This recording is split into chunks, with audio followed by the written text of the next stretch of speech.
ദശകം 16 നരനാരായണ ചരിതവും ദക്ഷയാഗവും. ശ്ലോകം 6.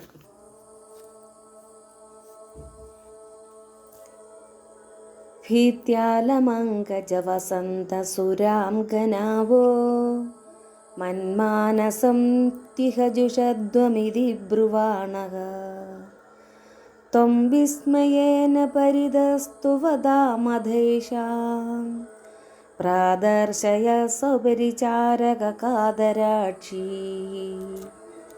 അല്ലയോ കുമാര, അല്ലെങ്കിൽ അല്ലയോ വസന്തമേ, അല്ലയോ അപ്സരസുകളെ, നിങ്ങൾ ഭയപ്പെടേണ്ട ആവശ്യമില്ല. ഇവിടെ നിങ്ങൾ എൻ്റെ മനസ്സിനെ മനസ്സിലാക്കുക എന്നിപ്രകാരം പറയുന്ന ഭഗവാൻ വിസ്മയം പൂണ്ട് ചുറ്റും നിന്ന് സ്തുതിക്കുന്ന കാമാദികൾക്ക് സ്വന്തം പരിചാരികമാരായി അതിസുന്ദരികളായ അപ്സരസുകളായ സ്ത്രീകളെ കാണിച്ചു കൊടുത്തു ഭഗവാൻ. ശ്ലോകം 7. സമ്മോഹനായ മിളിതാമദനാദയസ്തേ ത്വദ്വാസിക പരിമളൈ കില മോഹമാപുഃ ദത്താം ത്വയാ ച ജഗുഃസ്തവയൈവ സർവാസി ഗർവശമിനിം പുനരുർവിശിംതാം. ഇതിൻ്റെ അർത്ഥമൊന്ന് നോക്കാം. അങ്ങനെ മയക്കുവാൻ വേണ്ടി ഒന്നിച്ചുകൂടിയ കാമനും വസന്തവും മന്ദാനിലയനും അപ്സരസുന്ദരിമാരുമൊക്കെ അവിടുത്തെ ദാസിമാരുടെ സൗന്ദര്യാധിക്യം കണ്ട് മയങ്ങിപ്പോയി. തന്നെയുമല്ല, അങ്ങ് നൽകിയവളും സ്വർലോകവാസികളുടെ സൗന്ദര്യ മതത്തെ നശിപ്പിക്കുന്നവളുമായ ഉർവശിയെ ലജ്ജയോടുകൂടി തന്നെ സ്വീകരിക്കേണ്ടി വരികയും ചെയ്തു. ശ്ലോകം 8. ദൃഷ്ടോർവശിം തവ കഥാം ച നിശമ്യ ചക്രഃ പര്യാകുലോ ജനിഭവൻ മഹിമാവമർശാത് ഏവം പ്രശാന്തരമണീയതരാവതാരാത് ത്വത്തോദിഗോ വരദ കൃഷ്ണധനുസ്ത്വമേവ. ശ്ലോകം 8. ഇതിൻ്റെ സാരാംശം ഒന്ന് നോക്കാം.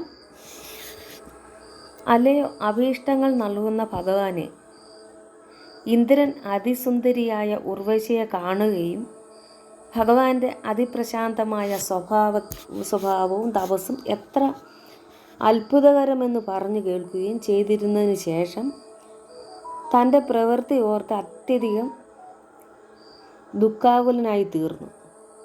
ഇത്രയധികം പ്രശാന്തവും സുന്ദരവുമായ ഭഗവാന്റെ നാരായണ അവതാരത്തേക്കാൾ മെച്ചപ്പെട്ടത് എന്ന് പറയാൻ അങ്ങയുടെ കൃഷ്ണാവതാരം മാത്രമേ ഉള്ളൂ.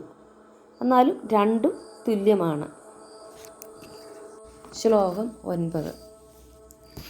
ദക്ഷസ്തുതാദുരതിലാളനയാരജോന്തു നാത്യാദൃതസ്ത്വയി ച കഷ്ടമശാന്തിരാസീത് യേന വരുന്ദസഭവത്തനുമേവ ശർവം യജ്ഞേ ച വൈരവിശുനേ സ്വസുധാം വ്യമാനീത്.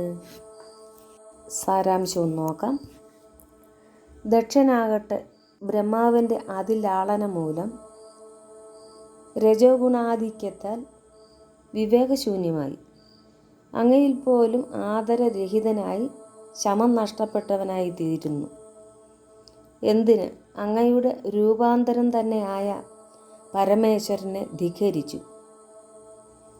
ശിവവൈര്യം സൂചിപ്പിക്കുന്ന യാഗത്തിൻ്റെ വേദിയിൽ വെച്ച് തൻ്റെ പുത്രിയായ സതീദേവിയെ അപമാനിക്കുകയും ചെയ്തു. ശ്ലോകം 10. ക്രുദ്ധേശമർദിതമഹ സതുകൃത്തശീർഷോ ദേവപ്രസാദിതഹരാദലബ്ധജീവഃ ത്വത്പൂരിതകൃതുവര പുനരാപശാന്തിം സത്വം പ്രശാന്തികര പാഹി മരുത്പുരേശ. സാരാംശം നോക്കാം. ആ ദക്ഷനാകട്ടെ കോപിച്ച ശിവൻ നശിപ്പിച്ച യാഗത്തോടെ ശിരസറ്റ് ദേവന്മാരാൽ പ്രസാദിക്കപ്പെട്ട ശിവനിൽ നിന്നും ജീവൻ നേടി. അങ്ങ് ശ്രേഷ്ഠയാഗം പൂർണ്ണമാക്കിയതോടെ ദക്ഷൻ ശമം പ്രാപിക്കുകയും ചെയ്തു. അല്ലയോ പ്രശാന്തി പ്രദായകനായ ഗുരുവായൂരപ്പ, എന്നെ രക്ഷിക്കണമേ എന്ന് നമ്മുടെ നാരായണ ഭട്ടതിരിപ്പാട് പറയുകയാണ്.